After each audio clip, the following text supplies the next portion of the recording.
Feature interview. I'm here with Monty from Ford to talk about all that you're doing with social media and your team. Thanks for joining us today. Pleasure to be here. Let's talk a little bit about the early days with Ford and involvement with social media. How did you get started?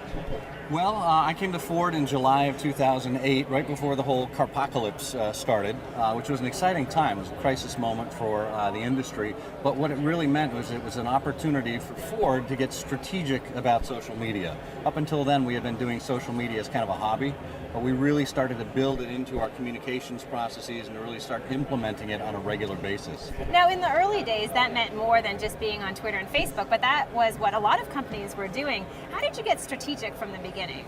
Well, everything we do with social media, then and now, just alike, it ties back up to our business goals. So we look at what our communications strategy is overall, what our marketing strategy is. It's about improving Ford's reputation, and it's about building purchase consideration. So everything we do ties to those goals. And we have to reach out to employees, dealers, customers, shareholders, suppliers, the union, the communities we do business in, hit all of those stakeholders in a variety of ways. What are some of the most successful campaigns that you have done? Is there one thing that stands out that you love the most as far as getting excited about the results? Well, every year it's a different thing. They're all different kinds of programs. And what we do is we design programs that are right for the vehicle and right for the audience that we're trying to reach with the vehicle.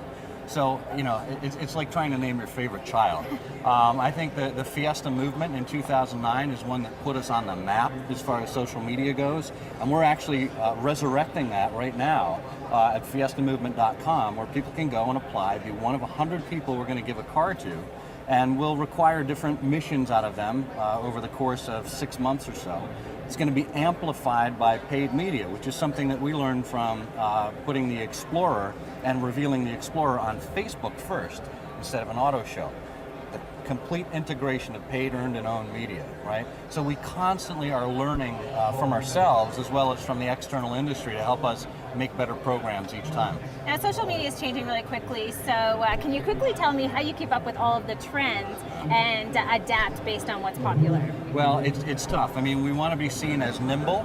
We're a big company and we need to be where the mainstream are, but at the same time we need to stay current. We need to stay on the cutting edge. For example, we were the first brand to have a page on Google+. And the reason we did that is because it's Google. It's pretty significant and it's going to go places. Even if it may not be completely competitive with some of the other sites right now, we know there's a future there. So we've got a variety of team members around the world who are watching for trends. We've got great agency partners that help keep us up to date, and personally being involved in this stuff makes a huge difference as well.